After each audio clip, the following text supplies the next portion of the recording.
கன்னியாகுமரி மாவட்டம் கருங்கல் அருகே மனைவியை கொன்ற கணவர் சடலத்தோடு உறங்கியிருக்கிறார். இந்த சம்பவம் தொடர்பான கூடுதல் விவரங்களை செய்தியாளர் ராஜேந்திர பிரசாத் வழங்க கேட்போம். ராஜேந்திர பிரசாத், வணக்கம். விவரங்களை பதிவு பண்ணலாம் ராஜேந்திர பிரசாத். வணக்கம். அதாவது குமரி கருங்கல் அருகே மத்தியோடு பகுதியை சேர்ந்தவர் பபிதா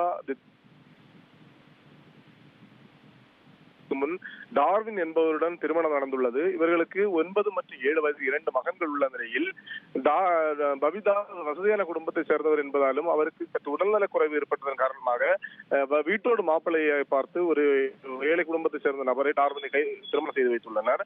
இதன் காரணமாக இவர்களுக்கு இடையே அவ்வப்போது கருத்து வேறுபாடும் தகராறும் இருந்ததாக கூறப்படுகிறது. இந்த நிலையில் கடந்த வெள்ளிக்கிழமை தனது 2 குழந்தைகளும் வீட்டின் அருகில் உள்ள பாட்டியின் வீட்டுக்கு அனுப்பியுள்ளனர். கணவன் மனைவி மட்டும் இருவரும் மட்டுமே வீட்டில் இருந்த நிலையில் இருவருக்கும் இடையே கூறப்படுகிறது. இந்த நிலை முதல் இரவு வரை வீட்டிலிருந்து யாரும் வெளியே வராத காரணத்தினால் அக்கம் பக்கம் கூடிய இரவு அவரது வீட்டிற்கு உள்ளே சென்றபோது வீட்டின் படுக்கை அறையில் பபிதா இறந்த நிலையிலும் அதன் அருகிலேயே டார்வின் படுத்த நிலையில் கிடந்துள்ளார்.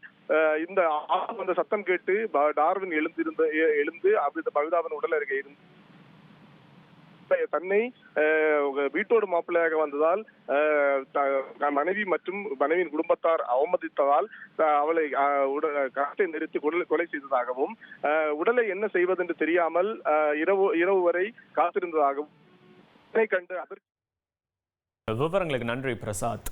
ட்ரெண்ட ஃப்ரெண்ட் ஆக்கிக்கோங்க. 2.5 கோடிக்கும் அதிகமான தந்தி டிவியின் சப்ஸ்கிரைபர்ஸ் அண்ட் ஃபாலோவர்ஸ் குடும்பத்துல நீங்களும் இணையுங்க.